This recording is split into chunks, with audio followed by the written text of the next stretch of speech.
Guys, welcome back. BDCKR here. We're back with Season 4, Episode 18 of our Q&A&T videos. Our first question, we've got kind of a pair of related comments that we're going to address. First one comes from rayboyman, and they say, with your flashpoint setup, I got 21 out of 31 season defense. Do you think it's good? I got Batman and Aquarian, I think they mean Aquaman. Yep. Elite 7 and Deathstroke E5. Well, they have to mean Aquaman if they mean the Flashpoint. That's right. Yep. Yeah.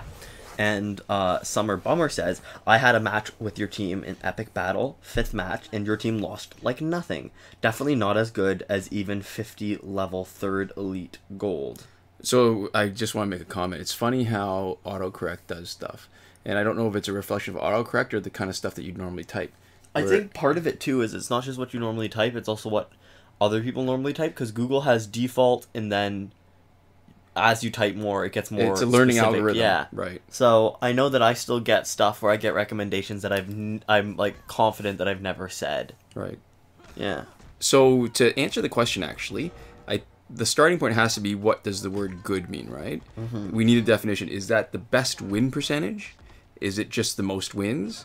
Is it the most battle points?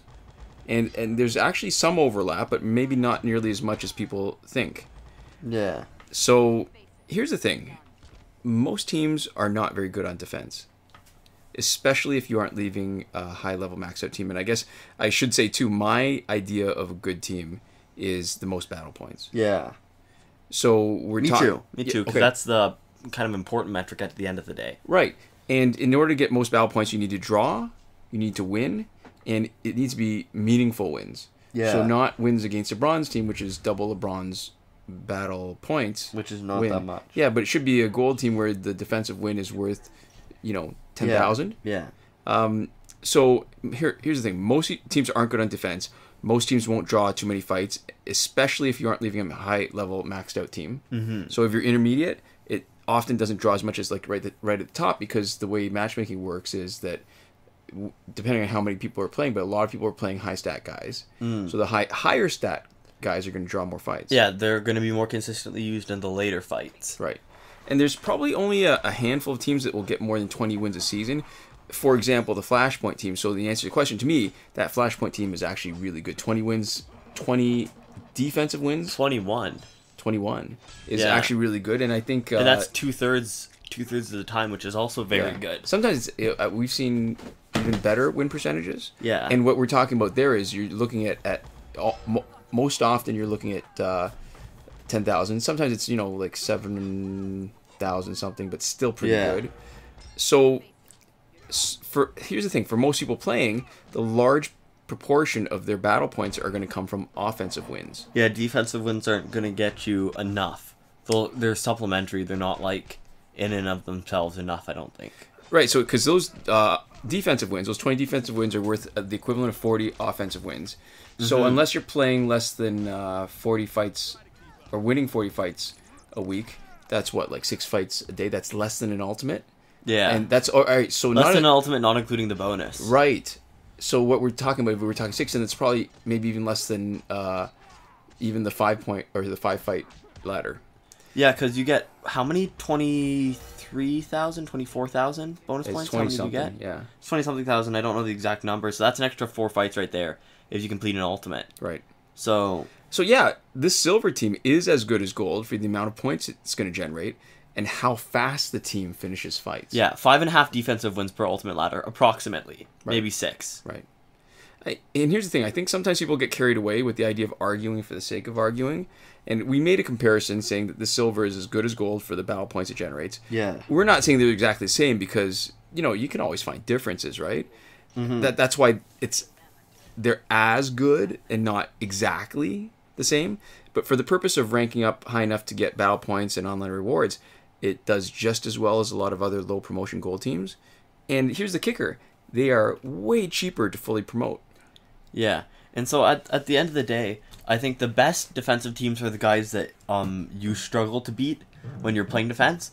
And they're better the higher stat they are, which means that, all golds, all kind of newer characters tends to be better. But also, if there's a team that you specifically are having earmarked for defense, that's one of the times in which it actually does make sense to augment health and damage. Ooh. Because that's the fights that you get.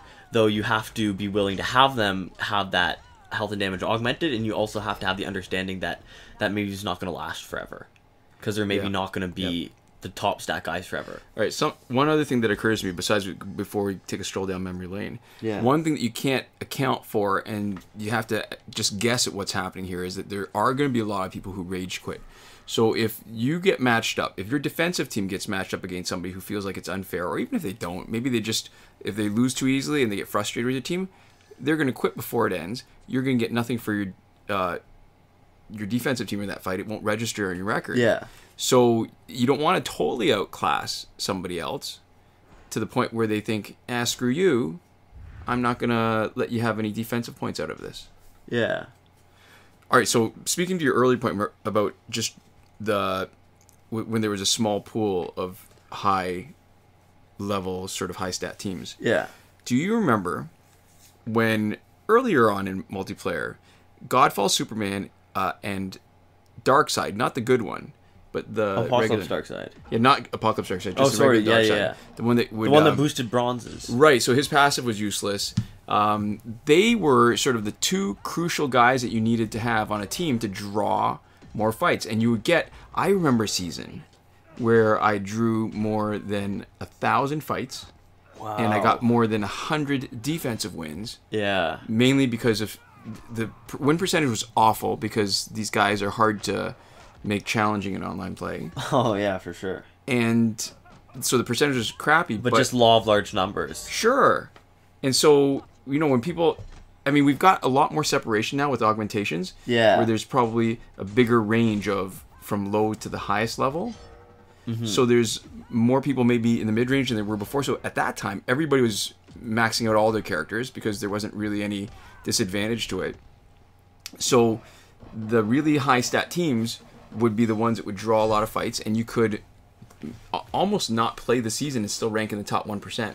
Yeah, now the problem is with Breakthrough and with augments and all that stuff, it does make it harder to know that by having your guys right at the top, they're actually going to draw more fights, because there's plenty of people who might have, Elite 7 and they might eventually hit you, but it's a little more scattered, and because of the way that power creep is, there's less of a reliable draw that you're getting from having them in.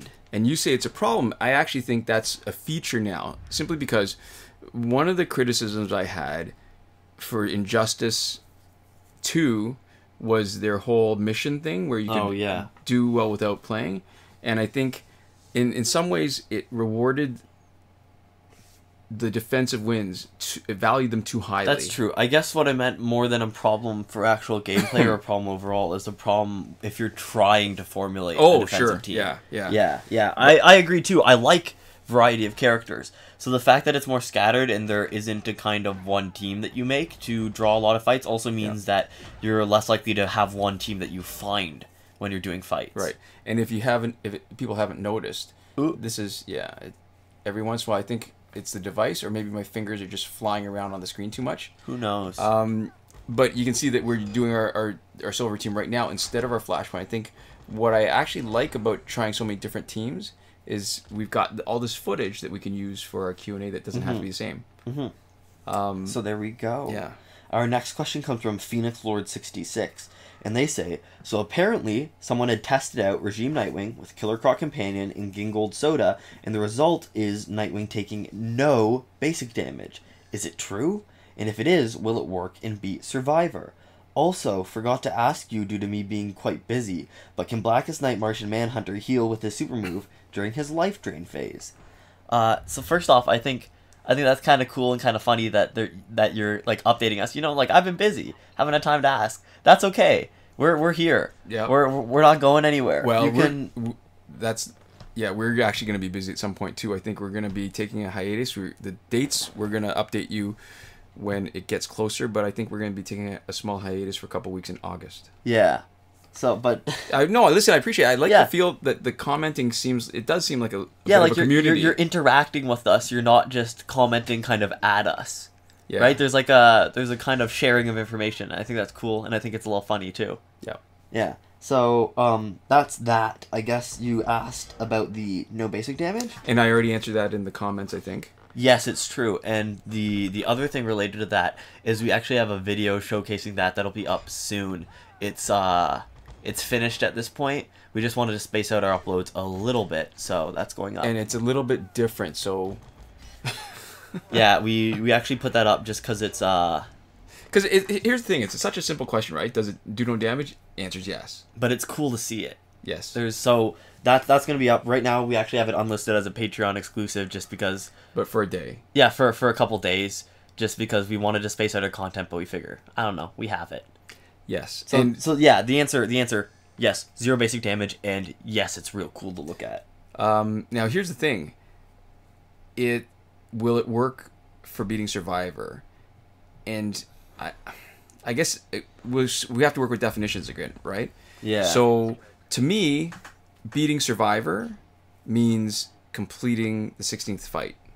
Mm-hmm. And beating the 16th fight means that you're going to have to deal with random tag in, right? Yeah, and I think the question, the answer probably not still applies even if you're not thinking about beating it, even if you're just thinking about grinding.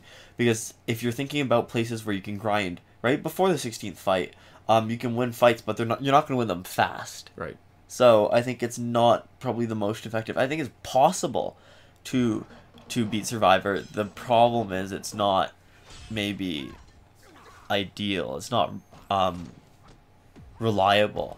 Right, and I guess, you know what, I've got some footage now, actually, of using Gingold Soda with the Regime Nightwing beating Arkham Origins Batman pretty easily again, and if we get a chance, we can maybe do a video with that. It's that 10% damage over time. Yeah, but having a tank matters a huge amount more in multiplayer, where you have control bringing in your meat shield to eat some damage. That isn't true in Fight 16. Yeah. Each one of your characters needs to have some offensive potential.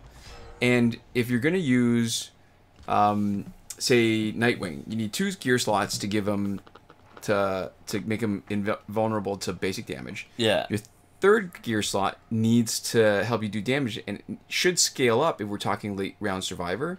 So it almost 100% has to be Ibistic for him to be useful, but then they can rinse the damage when they tag out. Mm-hmm.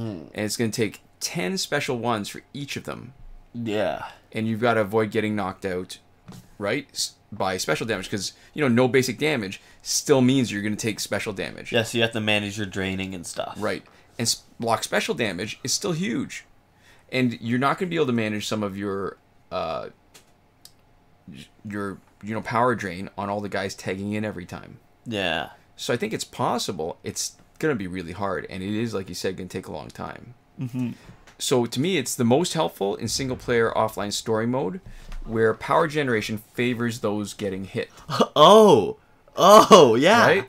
So you just sit there, you don't block anything, you let them hit you, you're generating power faster than they are.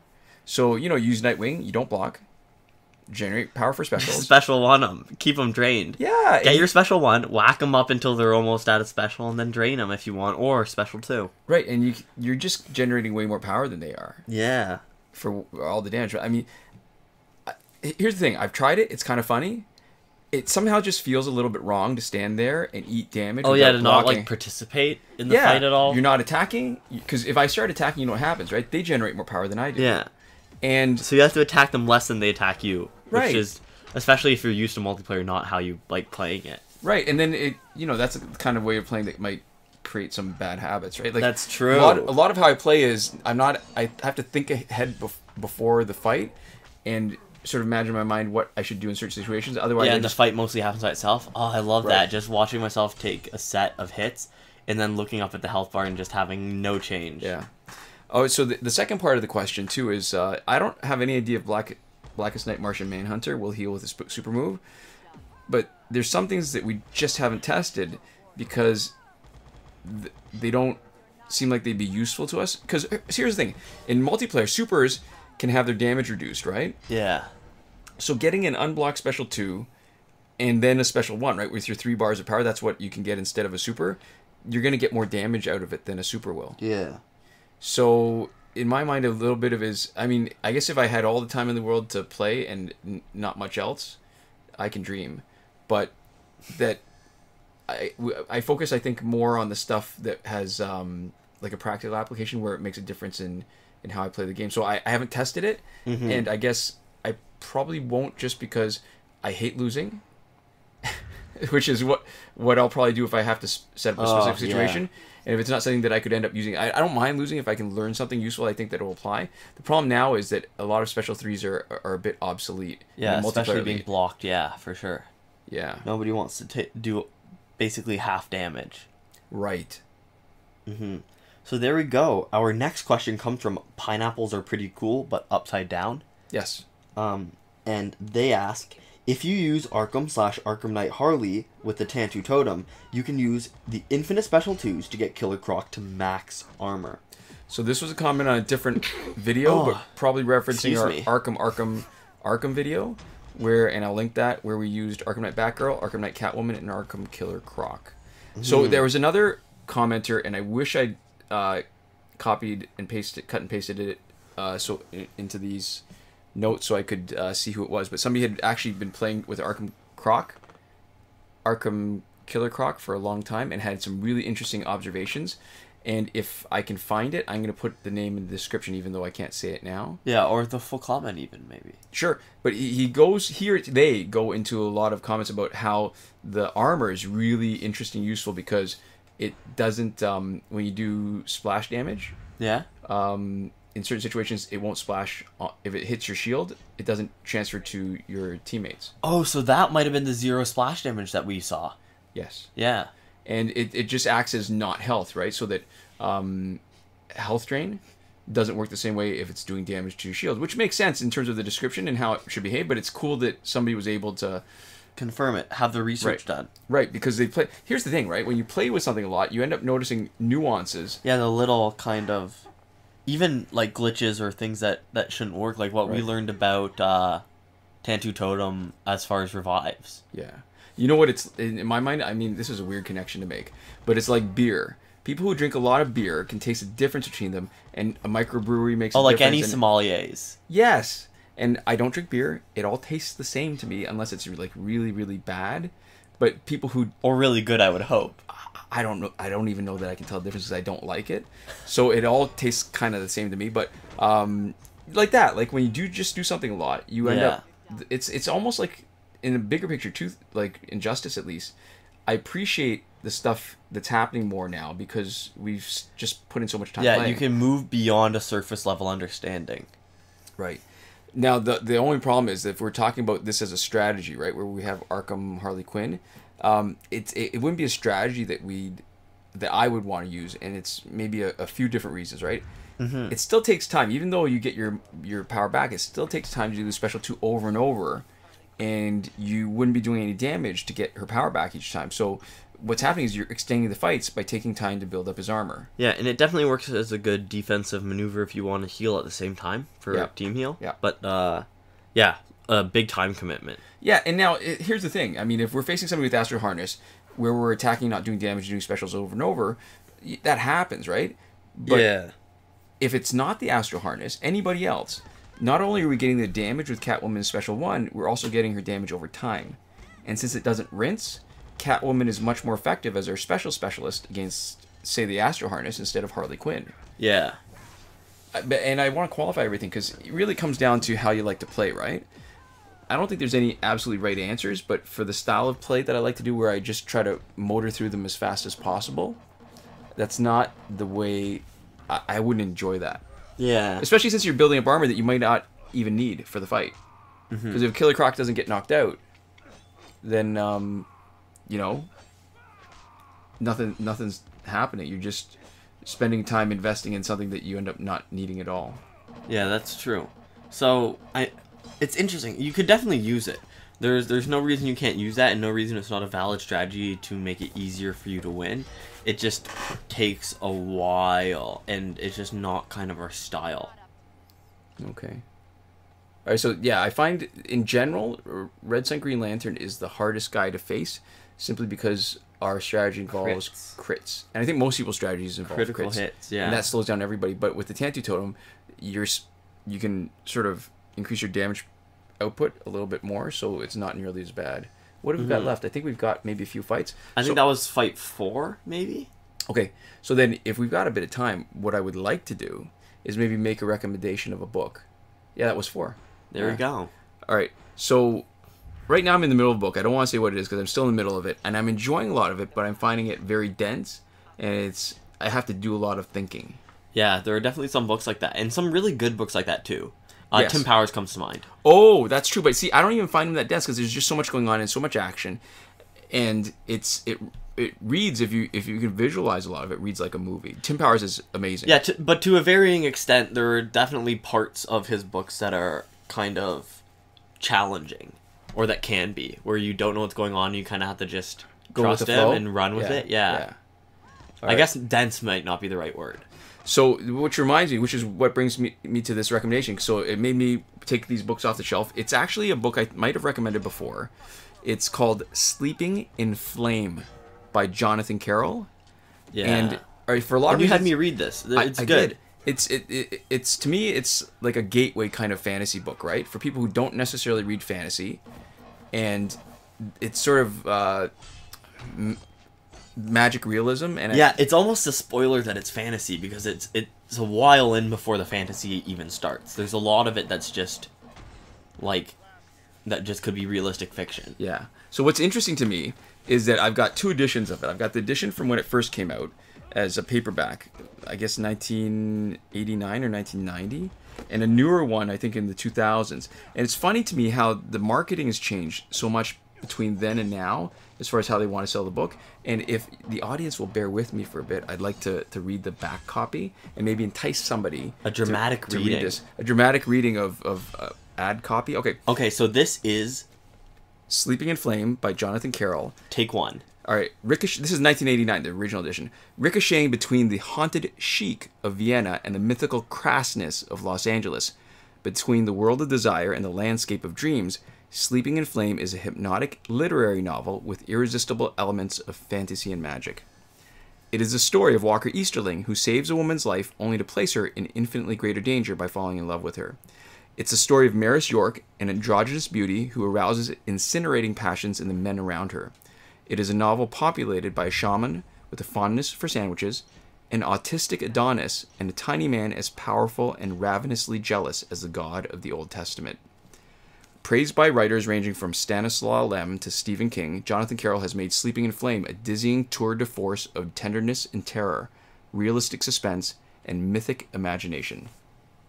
So that was how they sold it back in the day, I guess, maybe when...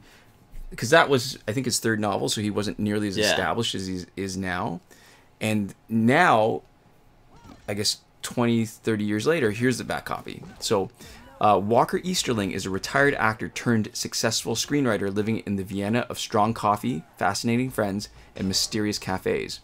When he falls in love with Maris York, a beautiful artist who creates cities, his life comes alive in fantastic and unsettling ways. As Walker's love for Maris grows, his life gets more and more bizarre. He discovers he can see things happening just before they happen, and at the same time feels an incredibly strong tug from his past. So a friend steers him to Vanask, an odd little man reputed to be a powerful shaman. Vanask helps Walker discover and unravel his many interconnected past lives, and it is soon clear that an unresolved conflict from the past has resurfaced and now threatens to undo Walker and Maris's love. At once lyrical, frightening, funny, and sexy, Sleeping in Flame is a spellbinding tale where reality and fantasy merge in astonishing convolutions of magic and suspense. It confirms that Jonathan Carroll is one of the very few novelists who, by constantly surprising us, gives us an entirely new perspective on our world. It is no wonder that he is often considered to be the most original and provocative novelist of his generation. And that was the modern one. Okay, I know I'm monopolizing conversation a little bit. I just want to say, too, we haven't seen Infinity Wars yet, but what reminded me of this was I saw a review saying it's almost harder to watch it in theater because you know how a joke has a beat? Yeah. And then sometimes if the audience is busy laughing, you miss the second beat and sometimes the third beat. Yeah. And sometimes that's what makes a joke great. So what reminded me of Sleeping in Flame was that Jonathan Carroll does these amazing kind of metaphors. And instead of making it just the clever metaphor and bring together 2 things that you wouldn't have thought of, which he does, but then there's like a second and sometimes a third beat where he takes it to another level and says, you know, like, I usually don't say this about books and that kind of stuff. But Yeah. he makes a comparison, and okay, that's kind of cool, and then whoa, and then whoa, like, you know, and that reminded me of what I heard about Infinity Wars. Oh, we saw Ready Player One. I liked it. I think it was pretty good. I don't think it was incredible, but it was an enjoyable movie. Yeah, I enjoyed it a lot. I think they clearly took liberties with the plot from the book, but it wasn't. It held true to the feeling of the story, and I liked that a lot. Okay, so there we go. That's some recommendations, and we've reached the end of the video. Thank you guys so much for watching, and a special thank you for all of those who continue to support us on Patreon. We've got Alberto Jr. Camarillo, and he is at the Last Word tier. We've got iProfit at the Your Message Here tier, and we've got Lane and Daniel Simonson on the credited tier. So thanks so much to everybody, but special thanks to our patrons. We'll see you guys next time. Komoda.